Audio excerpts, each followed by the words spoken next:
Hi everybody, my name is Hannah and this is Pepper and Pine, and today I have a curriculum comparison to share with you. I am comparing the Live Education Grade 5 curriculum with the Waldorf Essentials Class 5 curriculum. Melissa over at Waldorf Essentials has sent me her curriculum, and the Live Education curriculum is the one that I've been using for about 20 years, and this is my own copy that I've used. So to begin this, I want to just preface saying that we have used the Live Education curriculum exclusively and several times because I've got 4 children. I have not used the Waldorf Essentials curriculum. I did see this the version before the updated version, so I was familiar with it, but the updated version is amazing. It is so gorgeous. Let me just show you a little flip through real quick. If you were looking at the old Waldorf Essentials curriculum and were debating about it then, this should be a sure thing for you to get this curriculum with its updated version. It's absolutely beautiful. Now, I'll only be able to show you a flip through primarily and to just give you my thoughts on it, but because I haven't used the curriculum, I can't honestly compare it to the Live Education curriculum. And something else is that we've been doing a Waldorf-inspired homeschool approach for many years. So even if I dispensed with the Live Education curriculum and then just dove right into the Waldorf Essentials, because of my background, I don't think that I would be able to give you an honest review of the comparison between the two. But what I do want to say before we dive in is that the Live Education curriculum was written by 2 Waldorf-trained teachers who had classroom experience and Waldorf training. So as a curriculum, I do think that the Live Education curriculum matches most closely to the Waldorf philosophy and approach. And on the same token, the Waldorf Essentials curriculum is written by Melissa, and I believe her husband is Eric, but I actually don't know that for sure. So I apologize if I've incorrectly referenced Eric Nielsen as Melissa's partner. However, I do want to say that after having a brief conversation with Melissa, and what I also like about Melissa's approach is that she is a homeschooler, she is a mother, she's a parent, and having that as your background in writing a curriculum means that you are definitely understanding the audience of who is going to be using your curriculum. So in comparing the two, I do, even though I haven't used the Waldorf Essentials curriculum and I am like a huge loyal supporter of Live Education, I do want to say that I do believe that the Waldorf Essentials curriculum is going to be more user-friendly because of the support that Melissa provides and her approach as being a parent. On the same token, the Live Education curriculum does also come with consultations and support as well. Even before you buy the curriculum, you have a consultation just to make sure that this curriculum and this approach is going to be a good fit for you and your family. Okay, so let's go ahead and dive in, and let me share with you a little bit of the differences that you're going to find in these two curricula. So the Waldorf Essentials curriculum is just one booklet, and it's spiral bound, which makes it easy for like opening and flipping over like this. Those are minor details, but if you're really into paper and the usage of your books, that is something that's kind of a positive for me. This curriculum also comes as a digital curriculum as well, to the best of my knowledge. Of course, I am recording this March 2024, and so there could be changes in the future as far as like how you can purchase each of these different curricula. This curriculum can be purchased as a print as well, and I highly recommend that you do that. I'm just a paper person, but a lot of these images they're breathtaking, they are gorgeous. You're going to want, and they're in color, you're going to want as many images to copy when you in my opinion, as a teacher, when you're doing this, if you don't have Waldorf training, even if you do have Waldorf training, it is so helpful to have these images when you are doing your main lessons, because trying to come up with images on your own, if you're not artistically inclined, is very challenging. And although I have worked on my artistry over the years, I still copy almost 90%, even almost 100% of the things I do. They're almost all copies of other artwork that I've seen or that I'm searching for or that I'm getting from the main lesson book, because it's really challenging for me to come up with things on my own, and artistry is not my natural skill set, even though I have practiced it quite a bit over the years. So having these examples is really helpful. Okay, so it's just the one book, and I'm going to explain why that's not necessarily not a good thing just to have the one book. But for the live education, you're going to get a number of these main lesson books, and they're all separate. I have put my own little grade and the color on the side of each book, and that was because I do own, from kindergarten to 8th grade, the entire offerings that live education has as far as their curriculum. And I noticed that as the years went by, it was really hard for me to keep them separated and to see which book was for which grade, because you'll notice that on the cover, at least when I purchased these, which is, between 15 and 20 years ago, there may have been updates since then. And actually, I should say there definitely have been updates since then. I just don't know if they've updated the cover and included the grade on the cover. But because when I purchased them, they didn't, I went ahead and I added this on the side, and then I color coded each grade. So it goes from like the warm colors, red and yellow and orange in the younger grades, and then it moves into the cool colors as you move into the older grades. Okay, so this curriculum does come with these different main lesson blocks. Each of these is a different main lesson block, except for this one. This one is the introduction to the 5th year, and this one is so important. I know that in the past, I would have just overlooked this one and just dove right into the main lesson blocks, but because first of all, this one's really important. And secondly, if you are not familiar with the Waldorf approach, and even if you are, I highly recommend that you familiarize yourself with each of the different grade levels, because the Waldorf approach really differs, in my opinion, from other approaches.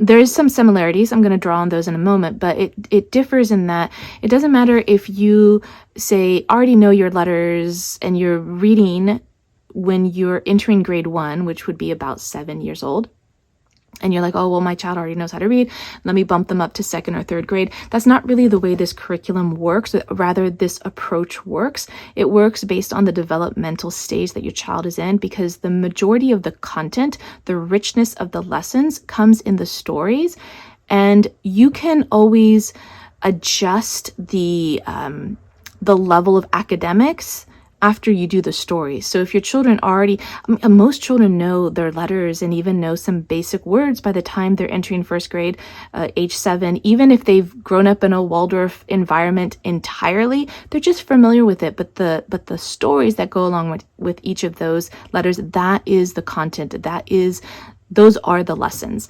Okay, so understanding that each grade level or each age rather has a particular developmental unique stage. So there are the big blocks of stages, like birth to 7, 7 to 14, and these are rough ages. So it's basically the age of awareness for when your baby teeth are falling out. So that's a whole segment of time, that whole window of change that can start around the age of 5 and end somewhere around the age of 7 or 8. And then you have another one at puberty. So it can be as young as 9 or 10, and more likely about 11, 12, 13. So you're having these different stages of development that are, these big blocks of stages, but then you have these smaller developmental stages that the curriculum really addresses. Now, there are other philosophies that address these different developmental ages, or stages rather. You have the classical approach, you have Montessori, Charlotte Mason, even Thomas Jefferson education. These are some of the ones that I was familiar with when we were first starting to homeschool, and there are probably a lot more that approach education based on the child's development, rather than, in my opinion, the way conventional or traditional, maybe more conventional education, not traditional, but conventional education, what you would have, say in a public school in the United States, in my opinion, looks at a final result and sort of works backwards to do steps that will bring that child to that level of education rather than understanding the child's development. And there probably is, I'm sort of, watering this down a little bit because education in any country is quite nuanced and does require quite a bit of research. However, the main difference you're going to see in the Waldorf approach versus conventional schooling is that there is this remarkable understanding of the developmental ages and the stories and the education that support that development for that child. You're going to find that in both of these curricula, but you're especially going to find that in the live education curriculum. Now, it's very possible that you're going to find more of that in the Waldorf Essentials approach through the coaching and office hours and those kinds of interactions. But you're going to find that in the introduction of each grade level. So there is going to be a booklet like this for every grade, or if I'm mistaken and one of the grades doesn't have it, then it's included within the main lesson books, where at the beginning of the main lesson, there's a bit of an introduction of what's going on with your child at this age and what's going on developmentally, to help you understand your child, hopefully have a little more compassion during those transitions, and to have a better understanding of why these stories are being taught at this particular time. So the introduction of the 5th year is going to go over not just what's going on with your child, but also how to do your main lesson blocks. Now so it has like a sample of like how to do your different main lesson blocks, per semester, how many weeks each one should be. I actually don't follow this particular schedule. You absolutely can. What I do recommend, which I haven't done in the past, but I think is a better approach, is to break up a large main lesson block. And there really probably isn't that concern with this particular grade level, just because each of these different history areas are already broken up into a different main lesson block. So you'll see that the geometry is quite thick, but then when you're going into all of these history blocks, and same with botany, is quite thick, but then you have 1, 2, 3, 4, 5 history blocks. That makes up like a huge portion of the year. And then you have botany and geometry. So I wonder if I'm missing the language arts, or that's included in the history. It's probably included in the history. So for these two main lesson blocks for geometry and for botany, these would be ones that you would want to split up and do over the course of 2 main lesson blocks. So do maybe 3 weeks of botany and then separate it with another main lesson block in the middle, and then end up with another 3 weeks, or maybe 2 and 2, or definitely for geometry, you're going to want to split this up because that's quite a big block. But then for the other ones, you could just do them for 3 or 4 weeks. And so the curriculum will explain like what to do first, how long to do it, even the months to do it in. I don't follow that. I tend to do my new math, so that would be the math main lesson block, in the fall when we're first starting school. I try to do more of the head work in the fall, when the children are a little bit more excited to be in school. I don't want to say their heads are empty, because that's a fallacy. That's never the case, but a little bit more room for absorbing new material, because they have to process all of this material. And it's really important, in my opinion, to take the summers off to really let that information settle in and get processed and even forgotten a little bit, so that it can be revived later on. So I like to do my head work in the fall. So that will be, for me, the math units, any new grammar, maybe not writing as much, because writing is done daily in our other main lessons. But if you had, like, say, creative writing, I wouldn't necessarily start off the fall with that. That feels more like a winter activity for me. And we are in the Northern Hemisphere, and by the way, that's something else that I really like about the Waldorf Essentials curriculum, is that she does explain the different festivals, Northern, Southern, when to start, depending on where you are. So I did want to make mention of that. But for us, the fall, so this would be, September. I like to start in September. Some people start in August. That would be for me the head work. So for me, that is the math. Now, on occasion turned into a pretty regular basis, we would be doing a science main lesson block also in the fall. And this was usually because we do our science in the spring. And if there was leftover science, or we didn't get to everything, or then we had more than one block and we just didn't get to them all, that would just kind of carry over into the fall. So often we would be doing science and math in the fall with whatever new grammar. We would move into history in the winter, and this is a great time for some creative writing or just writing in general. And remember that the language arts is also embedded in the rest of the curriculum because you're doing writing every day with your main lesson, and you do have an art expression almost every day as well, and of course your handwork, your foreign language, and if you're in an area where you can add in eurythmy or drama, these other things would sort of round out the whole curriculum. And then in the spring, we would do our science. And so for this particular curriculum, or rather for this year, that would be botany. And I love doing botany in the spring. It just seems like just a really great time to be getting out in the garden and doing your growing and your seeds and your nature walks and all of that. This year we did open the year with botany, which was very different for us, but I actually really liked it a lot because we were in a different headspace to enjoy it. But that's kind of an unusual circumstance for us to do botany in the fall, but not to do, like, say, a science in the fall. That's happened pretty often. Okay, so they give you in the live education a sample of how you can approach your different lessons. Now, to be honest, I don't know whether this is part of the philosophy or this is something that's just subjective, and this is the way that this curriculum chose to place their main lesson blocks. For that, I actually don't know. I'd have to do some more research on it. I know that based on a lecture that I listened to many years ago about the way another homeschooling family had organized their units throughout the year. They're not a Waldorf homeschooling family. They were talking about just working with the seasons, and that really spoke to me. And then I started doing our main lesson blocks according to the season as well. Another great thing about this curriculum, and something that I didn't know for at least a good 5 years into our homeschooling journey, is the way to do a main lesson block, which is so different than a traditional lesson.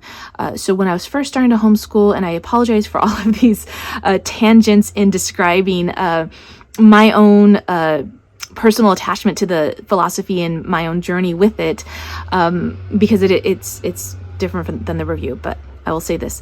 When we were first starting to homeschool and we did intend to do a Waldorf approach at the beginning, I was going to a lot of homeschool conferences and was exposed to other educational philosophies and really, really loved the Charlotte Mason approach. And her philosophy on lessons is polar opposite to Waldorf approach on main lessons, in the sense that the Charlotte Mason approach is to have mini lessons and have them be extremely short, like 5 or 10 minutes when the child is, like, say, grade 1, and then increasing in duration as they get older, and to have a variety of them. Lots of them, just they're very short. Versus the Waldorf approach is to have the main lesson is like an hour and a half to 2 hours long. This is even from grade 1. It is a lot more, it's packed with a lot of things. So it's not just one activity that you're doing in this 2 hours. If you'll notice that you start with, like, an opening activity, you start with a review, there's a lesson activity, there's a lesson presentation, there's lesson work that goes along with that presentation. And all of this is happening within one period of time, even if that period of time includes lessons or aspects of the lesson that are from, like, the previous days. So you might introduce a lesson on one day, but then the following day you're doing the work while introducing the next lesson. And on the third day, you're, say, doing the artwork for the first lesson, the writing for the second lesson, and then you're introducing the third lesson. So for me, I do about the 3-day cycle. It doesn't always happen perfectly because we are homeschoolers and our schedules, maybe are not as rigid, or I should say as scheduled as a school environment. There is quite a bit of flexibility in our schedule. However, I will never do an entire lesson on one day that is the same content. I always leave space between those lessons to let that information sleep with the child, get digested, processed, and then revisited. So I won't ever present a lesson, do the writing, do the drawing all in one day. I do prefer the 3-day approach. And I think in the Waldorf Essentials, she does a 4-day week, and she'll do the 2-day approach. So one day she's doing the lesson as well as the activity or the written or the drawing portion from the day before. So she'll do a 2-day approach, is my understanding. And I apologize because I haven't used the curriculum. I may be saying some things that are incorrect. So I encourage you to head over to Melissa's social media. She's all over the place, and you can get more detailed information. This is a comparison and also a reveal of the new curriculum, but also it's more to compare the two since I haven't used it. Okay, so do not overlook the introduction. I have on so many occasions, and that's not, I don't advise that. Okay, so in the books as well, and it could be in the introduction, but it's more likely in each of the main lesson blocks, there's also going to be a space that they'll recommend different books that you could include as a teacher for your own information in preparing the lessons for the students. So for the geometry main lesson block, it suggests a few workbooks that can support the daily learning. So that's something else I didn't explain. While there is a main lesson that lasts about 1.5 to 2 hours, that's not the only lesson of the school day. You will be having your daily work, which for me, it's maybe anywhere from 10 minutes to an hour. That's quite a wide wide span of time. It really depends on how old my children are, what kind of work I'm giving them, how long that work is. There's some math workbook pages that go by very quickly, other ones that take a little bit more time.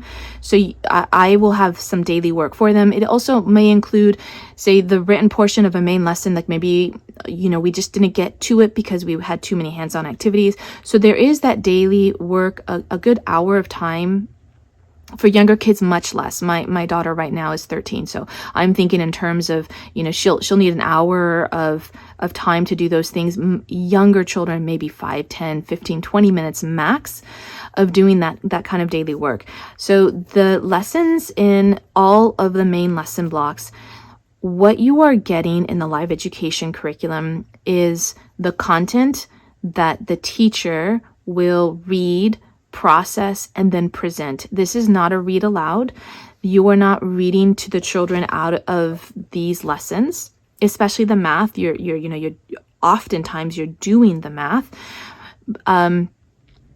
And it also suggests like some other resources that you can use in order to familiarize yourself with these math concepts or whatever main lesson book it is, so that you can familiarize yourself with the content. Now, a disclaimer, I have almost always read out of the book if I don't have time to present the lesson, if I don't have time to read the lesson ahead of time and then present. So when I was first homeschooling, there was very little time for me to do any pre-reading at all. I always read aloud from the book. That's not how it's intended. I'll just say it. If they heard me say that, they would be very disappointed. As the years went on and I was doing these lessons over and over again, or I just became more familiar with the content, I would maybe read a sentence and then I would just go off and just talk about it and bring in my own stories and my own understanding and my own understanding of the history or whatever I could recall. Or the math, we've done a lot of these geometers of the past before. And so I would be able to present those stories orally. And I'll tell you, when you're presenting those stories orally, it usually takes about 2 or 3 times more time than if you were just reading them aloud. So just want to put that out there, that these lessons end up being a lot longer, but when you are orally telling them, you are now giving eye contact to your child. If your child is that kind of person who wants the eye contact, I've had children who like to play while I'm giving a lesson. It just depends on their different modalities of learning. And so I would really I enjoy it more, my children enjoy it more when I'm telling them about it rather than reading it. So if you have the time, I do recommend that you read it ahead of time so that you can present these lessons. The botany lesson goes through from, algae and fungus, all the way through the plant kingdom, all the way to the grains and food and flowering plants. A lot of people wonder why fungus is included since it's not part of the plant kingdom. And so just want to clarify that fungus are included and mushrooms are included in the botany main lesson block because they are the building blocks. They are necessary for the plant kingdom. And so if you were wondering about that, just want to put it out there because that comment does come up quite a bit. And then this curriculum does include quite a few illustrations for this particular main lesson block, which I love so much. I often will use my other resources and draw on pictures that are, or, get inspired by pictures from other resources. So I'm not usually using this particular main lesson block that much for the illustrations. I am using it entirely for the approach and what lessons to do and the sequence of lessons. And for all of the lessons, I forgot to mention this before, is that they're included in the lesson will be lesson activities, sometimes even more than one lesson activity. And sometimes it will include dictation or the option for dictation. And then of course you can do your narration. So in a main lesson, and you don't have to do a lesson activity every day. Sometimes they're hands-on, sometimes they take a little bit more time. Sometimes one really intense hands-on activity is great for an entire unit rather than, daily or weekly. It just, you will run out of time. But what I do appreciate is that lesson activities are provided. And sometimes the lesson activity is quite short, so it's really great. And on many occasions, I should say on some occasions, I've done multiple activities for the main lesson. Like I will present the main lesson, and then over the course of the next few days, we will do a different activity from that main lesson. Sometimes, especially with the math, when you need a little bit more understanding, I will end up doing that over the next few days, doing the different lesson activities that are provided. And then of course you can do your dictation. So you would read this aloud, and then the child would write that down in their main lesson book. If you wanted to do copy work, you could just hand them this section and they could do their own copy work. The majority of the time, almost always, we do narration rather than dictation or copy work. When the children were younger, we did more dictation and copy work, but almost always right now, my daughter's 13, but I go towards narration over copy work and dictation. Both or all three are important and they have different benefits. I just veer towards narration most of the time. Now, sometimes if a main lesson block has gone on more than 3 weeks, or my children are just a little bit tapped out on doing their own narrations, at that point I'll offer them some copy work, and then on occasion dictation. But dictation takes more time for both of us, or more time for me as a teacher. And having multiple kids in our homeschool, I didn't always have enough space and time to do the dictation if it was going to be this lengthy. We did do dictation a lot in the early years with their grammar program. I really like the Susan Weiss Bauer program, and that has quite a bit of dictation. And that's a very different philosophy, but I did like her work, so I did include it quite a bit. For the history, now not all the grades are going to have 5 different history blocks. Grade 5 has 5 different history blocks. As you move on to the other grades, or if you look back at the previous grades, you're not going to find this many history blocks. There may be, say, more science blocks. Like as you get into middle school, you're going to have, like, say, the astronomy, mineralogy, physics for 3 years, chemistry. You're going to have it a bit more science heavy, and you'll still have your history, but this grade is very history heavy. So you're going to have your ancient Greek mythology, and I believe that, let me see if the other one's in here. So you start off with the ancient Greek mythology, but then in grade 6 or year 6, you're also going to have another unit on Greek history as well as Roman history.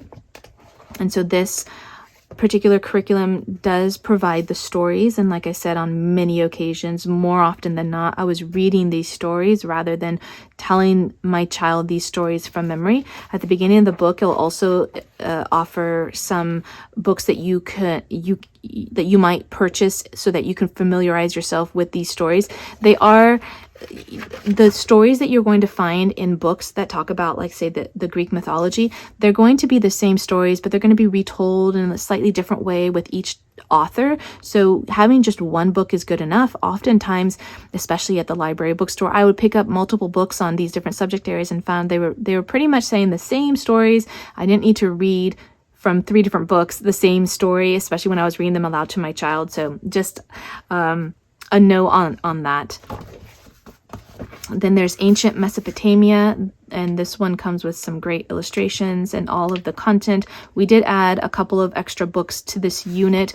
I tend to add a ton of books to our units, but I wanted to make a comment on this, a bit of a reflection. I found that the more books I added to my units, the less it enhanced the units. 1, 2, 3 books, a game or 2 was good enough, but I would get so excited and have all these different kinds of books and picture books and historical fiction and all of these different things to add to our units. And then I found that actually it sometimes took us longer, it kind of wore us out, and having maybe a couple of picture books for your opening activities, maybe a historical fiction that the child can read on their own, and definitely add some cooking if you can. And then the main lesson block itself, that was enough. So this is the main lesson block on Persia. These are smaller main lessons. I should say that they're doable in 3 weeks versus some other main lessons that you might want to spend more time. And if you do, then breaking them up over 2 different main lesson blocks is suitable. This is the one on ancient India. This one's a little bit thicker, might take a little bit longer, beautiful illustrations. I tend to like to do watercolors or pastels, chalk pastels, or some other medium that's a little bit more ethereal for this kind of history, because it's ancient history. It's in my mind, there are less. In my mind, for me, it seems more like conducive for watercolors and chalk pastels, and also because I feel like there are less resources. And honestly, I don't know that for sure, but compared to modern history where you have a lot more resources, it seems like for the ancient history you have less resources. So the stories, or rather the resources that last or what remains, are the stories, the belief, the mythology. And so for me, that lends itself really well to watercolors and chalk pastels. And that's just a personal preference. That's not really indicated in the lessons, in the main lesson books. And then you have the culture of ancient Egypt. And again, very similar to the other history main lesson blocks, although this one I think has less artwork and more like reference artwork rather than actual artwork. But anyway, you're still going to get all of the content that you need, and you can definitely add in a couple extra books for your own familiarity with the mythology. And if you want to add, there's so much on ancient Egypt, so you can definitely add some other picture books. There was far less on ancient Persia, I believe. I found the least resources. Ancient Egypt, you're going to find the most. And then ancient Mesopotamia and ancient India and Greek mythology, you're going to find enough resources to round out the unit if you needed to. I only just found that ancient Persia was a little bit harder to find resources for. Okay, what's really great about the Waldorf Essentials curriculum, aside from it all being contained in one book, and you're still going to get a lot of artwork. And also, I should say that the beginnings do come with Melissa's introduction, the idea of, your rhythm of your school day, of your school year. It includes, what I love, it includes, like, say, even your, like a meal plan, and really there's more of that in the Planning for Peace. But what I love is that It understands that you are still a parent. It assumes primarily that you are going to be homeschooling because some of these curricula can be used in a classroom as well. In fact, oftentimes you may find the live education curriculum being used in Waldorf charter schools, and maybe even teachers in Waldorf schools are also referring to it. I don't know, but it is that level of curriculum that you will be able to find it in schools. And I don't know about the Waldorf Essentials curriculum, but what I do know is that Melissa is a mother, she is a homeschooler, she is a parent, and she understands that in that are distractions, our family life, our home life, our children of mixed ages within a homeschool most likely. And that's really comforting because it's a more practical, realistic approach versus the live education model would be very much that each student is doing the main lesson block for their age. And if you have 3 students, that's already 6 hours in a day. That's, already like morning, breakfast, lunch, dinner, outdoor activities. It's going to be, in my opinion, a bit of a challenge. It can be done, but it's a challenge versus this approach, which maybe Melissa also says to do multiple main lessons in a day, depending on how many children you have. I know that I mostly did one main lesson and tried to include, probably why I include so many books, to meet the needs of multiple children within that main lesson. Not all of the main lessons were for all the kids. There's some things that are very specific, like a math main lesson block on occasion, or just sitting down to do some math work or language arts work. However, for the most part, I did try to include all of my kids when possible, even though my kids were 4 years apart in age, because it was not realistic or practical for me to do multiple main lessons in a day. Not to say that I haven't done it in the past. I have done multiple main lessons in a day. It has been incredibly challenging to do that. And it was probably great and necessary at the time, but I would try to find ways to include more of my kids into one main lesson. So this book is going, this curriculum is going to have those tips embedded into it, as well as the different festivals throughout the year. And the festivals are a really big thing in Waldorf education, especially with the younger grades, but they're still listed here for grade 5. You're going to have, I love this, housekeeping. So there is still an understanding that you're in a home with other obligations. And then what's really neat about this is that it goes, the whole book goes basically in chronological order. So it goes over the different blocks that you're going to have: your mathematics block, block 2 of mathematics, block 5, and all the different blocks throughout the year. So block 3 is geography and geography and ancient cultures. Block 4 is geography and ancient cultures. But because there's so much of the ancient cultures, the one is for Africa and Egypt, and then the next one is Babylonia and India. Then you have a block on geometry, then you circle back to ancient cultures, and then you continue. And so when you go through the book, you're going through this is lesson 1, and you're going through the book. First you're doing your math, and then you're getting into your next block on geography. Then you're going through your math. I'm assuming you're going back to math, but then you get to block 3, and now you're into your ancient cultures, Egypt and Africa. And while I am not 100% sure, I'm going to assume that a lot of times if content is provided, like I did see that there was a retelling of Ra's story somewhere in here, or here's The Monkey's Fiddle, and this is compiled by an author. I will assume that you can just read this aloud. Or this one over here, which is another story. I'm going to assume that these are intended to read aloud. And if you don't have the time to read aloud, or rather, if you don't have the time to pre-read these and present these orally, I'm going to say that it's entirely okay to read them aloud. This is not I just want to mention that reading aloud from books and resources is not the Waldorf approach. The Waldorf approach is to orally tell these stories like you own them, like you embody them, like you've read them and processed them and understand them, and then you're presenting them to the children. That is the Waldorf approach.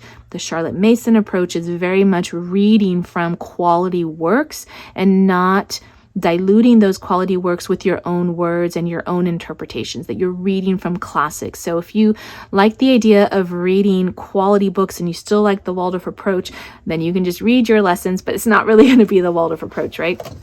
Okay, what I notice about the curriculum versus the old one, so this has been updated, is that there are color pictures, photographs of drawings throughout this book. And I believe that previously it was just black and white images, and that if you want to see color images and other examples, you could go to the website or be a part of like one of the programs that Melissa offered. Now that's all included in the curriculum.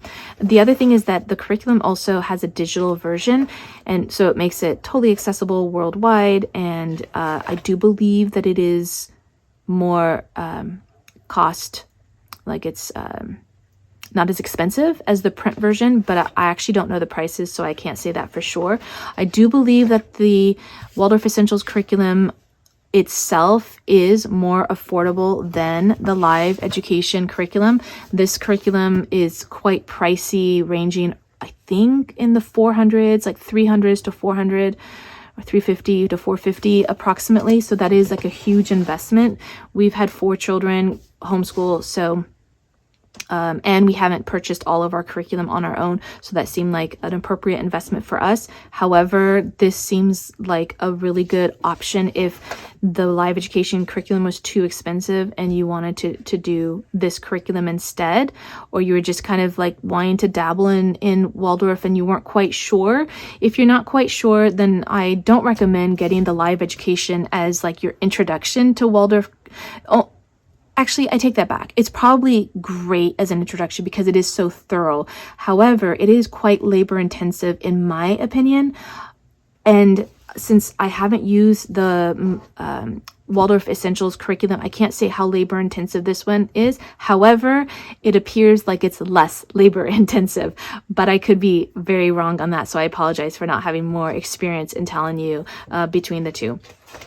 So with a curriculum like this, if it were me, I'd still be adding in my own takes on activities and projects and cooking for sure, and other books and things like that. So overall, I would say that based on my use of the live education curriculum, this one, while it has like a ton of amazing samples and artwork, I feel like the curriculum itself is not as thorough as the live education curriculum. Even if it is more user-friendly, I feel like the live education curriculum is packed with more and more thorough. But again, if you were just starting out with your homeschooling journey and wanted to include something that was Waldorf and Waldorf inspired, then this would be like a really great option for you. Okay. Oh, that's so beautiful. So then because it goes in chronological order of the school year, you're going to be ending with some botany towards the end of the school year. And then what's really neat about this one, and it has like some additional math problems that you could do at the back of the book. And if it were me and I wasn't having more children go through the cycle, I would just hand this to them if they were doing this work. You could always photocopy this, or you could just write these out for your child, or they could copy it into their main lesson book.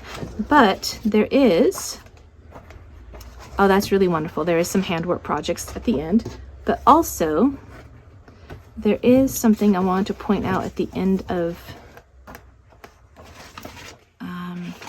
there was like a review at the end of the year, and I'm not seeing that all of a sudden. And it had like some suggestions on what you could do at the end of the year. There we go. Oh, no, that's not it either.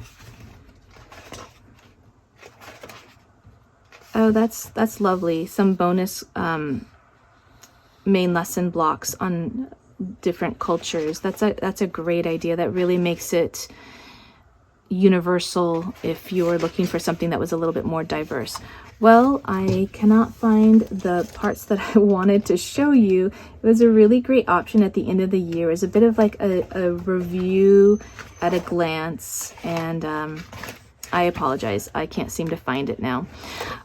Anyway, there was that at the end of the book, at the end of the curriculum, there was a place that gave you some options on how you could close out the year and have some like review activities as well.